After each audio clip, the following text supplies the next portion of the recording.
అనగనగా రామాపురం అనే ఒక ఊరు ఉండేది.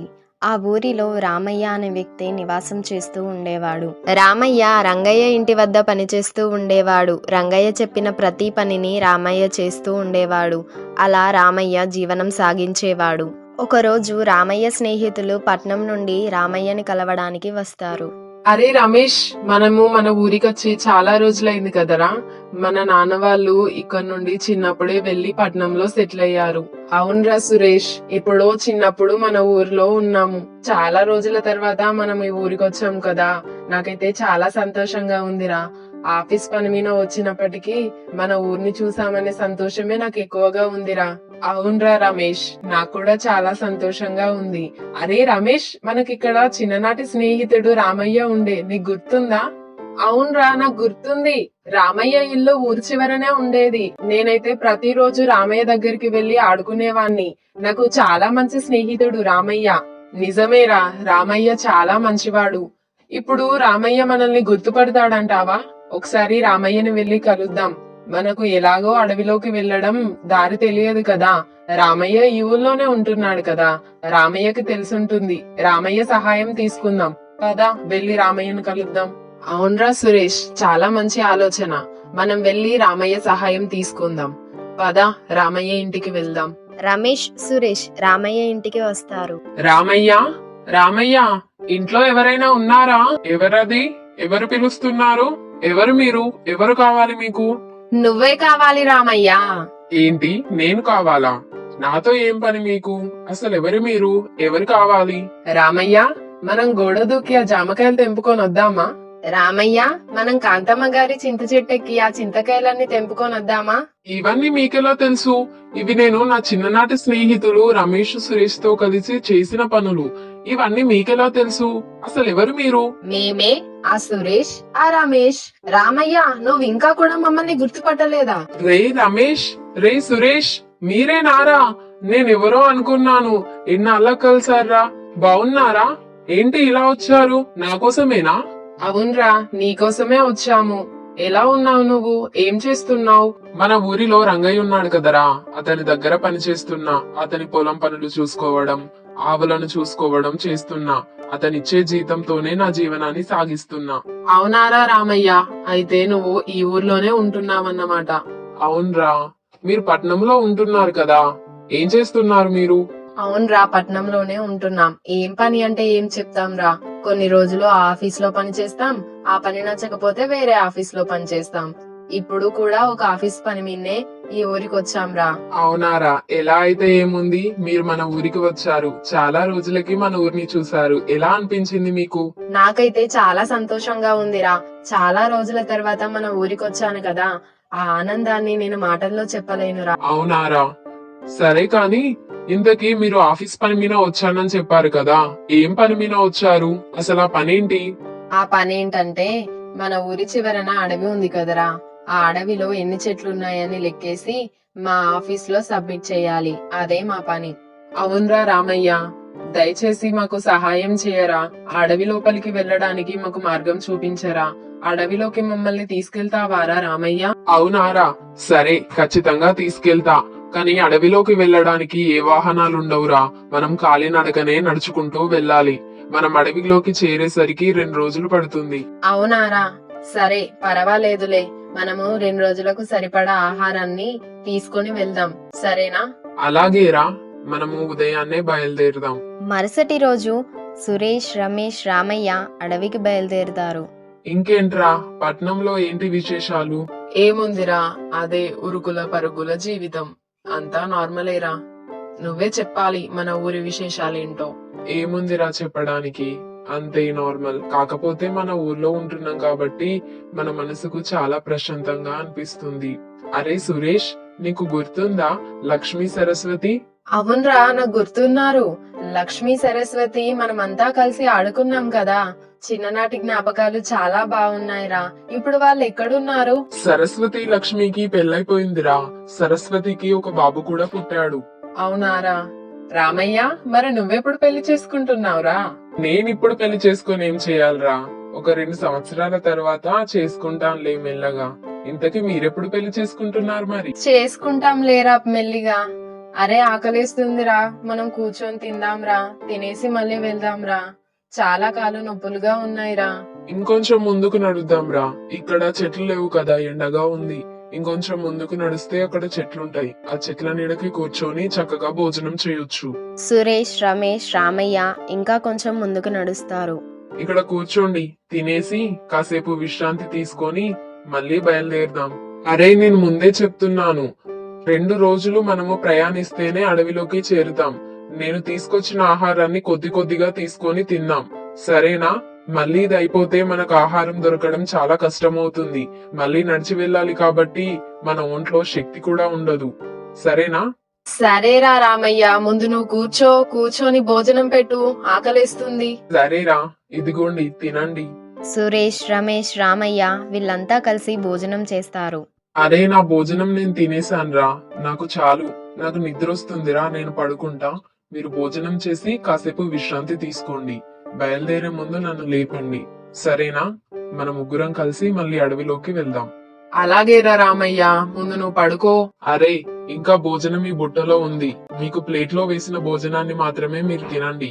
మనము అడవిలోకి చేరేంత వరకు ఇక్కడ ఆహారం దొరకదు. అందుకే ఈ ఆహారాన్ని మనం చాలా జాగ్రత్తగా కాపాడుకుంటూ తినాలి, సరేనా? నేను పడుకుంటున్నా, నాకు నిద్ర వస్తుంది. సరేరా రామయ్య, నువ్వు పడుకో.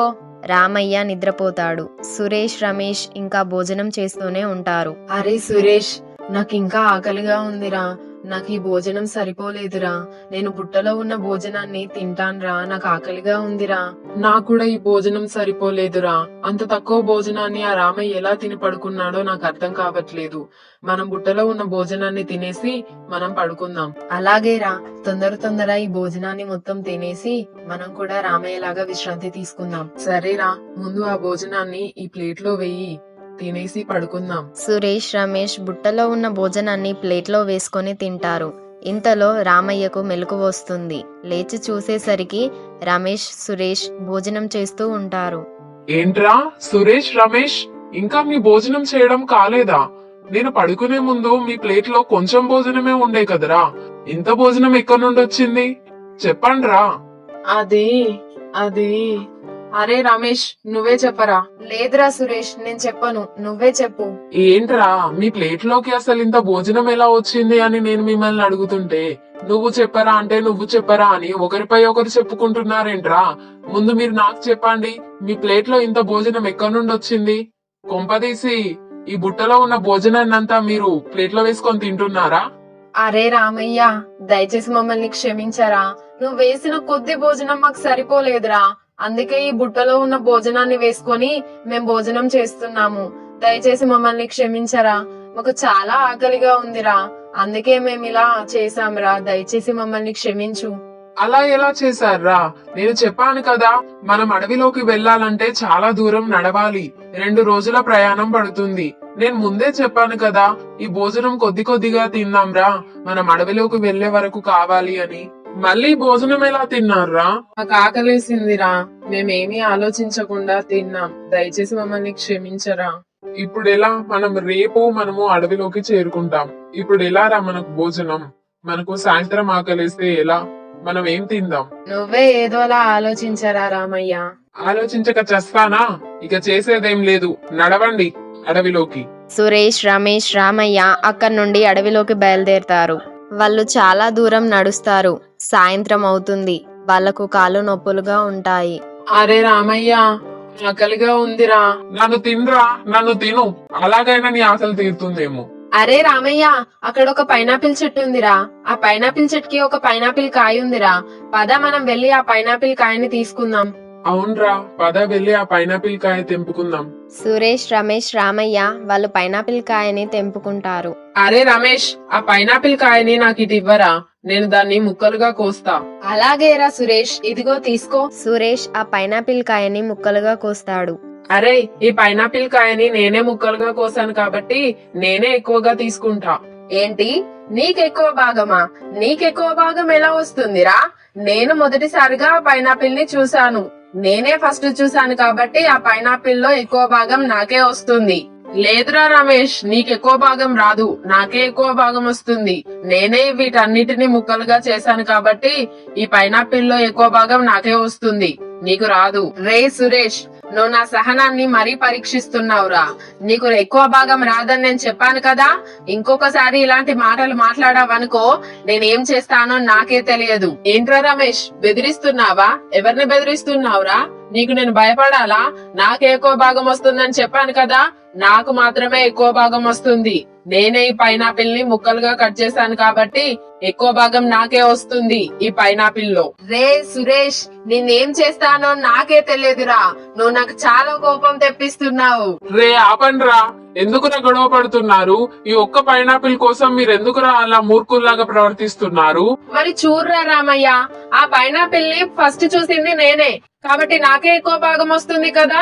వాడు చూడు, ఆ పైనాపిల్ ని ముక్కలుగా చేసినందుకు వానికి ఎక్కువ భాగం పోతుంది అంటున్నాడు. వానికి ఎలా ఎక్కువ భాగం వస్తుందిరా? అవునరా రామయ్య, నేనే కదా ఈ పైనాపిల్ ని ముక్కలుగా కట్ చేసింది కాబట్టి ఈ పైనాపిల్ లో ఎక్కువ భాగం నాకే వస్తుంది కదా. ఆపండ్రా, నీకు ఎక్కువ భాగం రాదు, వాడికి ఎక్కువ భాగం పోదు. ఎలాగో రాత్రి అయింది కదా, మనం ఇక్కడే పడుకుందాం. ఉదయం లేచి చూద్దాం. మనకు రాత్రి కలలో దేవుడు ఎవరినైతే ఈ పండును తినమని చెప్తాడో వాళ్ళే తిందాం, సరేనా? అవునరా రామయ్య, ఈ ఆలోచన చాలా బాగుంది. రాత్రి కలలో దేవుడు ఎవరినైతే ఈ పైనాపిల్ ని తినమని చెప్తాడో వాళ్ళే తిందాం. అలాగే రామ్, ముందు ఆ పైనాపిల్ ని నాకు ఇవ్వండి. రాత్రి కలలో దేవుడు ఎవరినైతే ఈ పండు తినమని చెప్తాడో వాళ్ళే ఉదయాన్నే ఈ పండును తినండి, సరేనా? అలాగేరా రామయ్య, ఇదిగో ఈ పైనాపిల్ ని నువ్వే తీసుకో. సరే, ఇప్పుడు అందరం పడుకుందాం. కట్ చేసిన పైనాపిల్ ముక్కల్ని ప్లేట్తో సహా పక్కన పెట్టి సురేష్, రామయ్య, రమేష్ వీళ్ళు అక్కడే పడుకుంటారు. కొద్దిసేపు అయ్యాక రామయ్య నిద్రలేచి ఆ కట్ చేసిన పైనాపిల్ ముక్కలతో ఉన్న ప్లేట్ని పక్కకి దాచిపెడతాడు, సురేష్, రమేష్కి కనిపించకుండా. మళ్ళీ యథావిధిగా రామయ్య వాళ్ళ ప్రక్కనే వచ్చి పడుకుంటాడు. కాసేపు అయ్యాక రమేష్కి మెలకు వస్తుంది. లేచి చూసేసరికి పైనాపిల్ ముక్కలు రమేష్కి కనిపించవు. ఈ పైనాపిల్ ముక్కలు కనిపించట్లేదేంటి? రామయ్య ఇక్కడే పెట్టాడు కదా. ఈ పైనాపిల్ ముక్కలు ఎందుకు కనిపించట్లేదు? కొంపతీసి సురేష్ ఏమైనా తిన్నాడా? రే సురేష్ లేవరా. రమేష్ ని బాధ నిద్ర కూడా పోనివ్వవా? ఏమైంది? ఎందుకలా అరుస్తున్నావు? ఏమైందంటావేంట్రా? ఈ పైనాపిల్ ముక్కలన్నీ నువ్వే తిన్నావు కదా, నిజం చెప్పు. పైనాపిల్ ముక్కలు కనిపించట్లేదు. ఇంట్రా, పైనాపిల్ ముక్కలు కనిపించట్లేదా? రామయ్య ఇక్కడే కదా పెట్టాడు. ఆ పైనాపిల్ ముక్కలు కనిపించట్లేదంటావేంటి? నిజంగానే కనిపించట్లేదా? కుంపతీసి ఎవరైనా తిన్నారా ఏంటి? ఎవరైనా కాదురా, నువ్వే తిన్నావు. నాకు నీ మీదే అనుమానం. నువ్వే తినుంటావు. లేదురా రమేష్, నేను తినలేదు. నీకు అబద్ధం చెప్తానో చెప్పు. రామయ్యని అడుగుదామా? అరే రామయ్య లేవరా, పైనాపిల్ ముక్కలు కనిపించట్లేదు. ఏమైందిరా, ఎందుకలా అరుస్తున్నారు? నిద్ర కూడా పోనివ్వరా? ఏమైంది? అరే నాకు కలపడిందిరా. దేవుడు నన్నే పైనాపిల్ ముక్కల్ని తినమని చెప్పాడు. లేచి చూసేసరికి పైనాపిల్ ముక్కలు కనిపించట్లేదు. లేదురా రామయ్య, వాడు అబద్ధం చెప్తున్నాడు. నాకే దేవుడు కలలో కనిపించి ఆ పైనాపిల్ ముక్కలన్నీ నన్నే తినమని చెప్పాడు. మీకెవరికి కాదురా, దేవుడు నాకే కలలో కనిపించి ఆ పైనాపిల్ ముక్కలన్నీ నన్నే తినమని చెప్పాడు. అందుకే నేనే తినేసి పడుకున్నా. ఏంటా రామయ్య, మొత్తం ఒక్కడవే తినేసావా? కనీసం కొన్ని కూడా మాకు ఇవ్వలేదా? కనీసం కొంచెం ఇచ్చినా మేము తినేవాళ్ళం కదరా. అంతా తినేసి ఎలా పడుకున్నావురా? అవునరా రామయ్య, మా కొంచెం ఇచ్చినా అయిపోవు కదరా, మొత్తం ఎలా తినేసావురా? చూసారా, ముందు ఎక్కువ భాగం కావాలని గొడవ పడ్డారు. ఇప్పుడు కొంచెమైనా ఇచ్చినా అయిపోవు కదా అంటున్నారు. ఉన్న దాంట్లోనే తృప్తి పడాలిరా. ఎవరికి ఎక్కువ అని కాదు, ఎవరికి తక్కువ అని కాదు, సరిసమానంగా పంచుకోవాలి. అవునరా రామయ్య, మా తప్పు మాకు తెలిసొచ్చింది. ఆ పైనాపిల్ ముక్కల్ని తీసుకొస్తాను, ఆగండి. రామయ్య వెళ్లి ఆ పైనాపిల్ ముక్కల్ని తీసుకొస్తాడు. చాలా మంచి పని చేసావురా రామయ్య. ఈ పైనాపిల్ ముక్కల వల్ల మాకు ఒక మంచి పాఠాన్ని నేర్పించావు. వీటన్నింటినీ మనము సరిసమానంగా తిందాం, సరేనా? పైనాపిల్ ముక్కల్ని సురేష్, రమేష్, రామయ్య సరిసమానంగా తింటారు. అడవిలోకి కూడా చేరుకుంటారు. ఈ స్టోరీ గనక మీకు నచ్చినట్లయితే ఈ వీడియోని లైక్ చేయండి, షేర్ చేయండి, కామెంట్ చేయండి. మరిన్ని ఇలాంటి వీడియోస్ కోసం మన కార్టూన్ టీవీ అనే ఛానల్ని సబ్స్క్రైబ్ చేయండి. బాయ్ ఫ్రెండ్స్, మరొక కొత్త వీడియోతో మళ్ళీ మీ ముందుకు వస్తాను.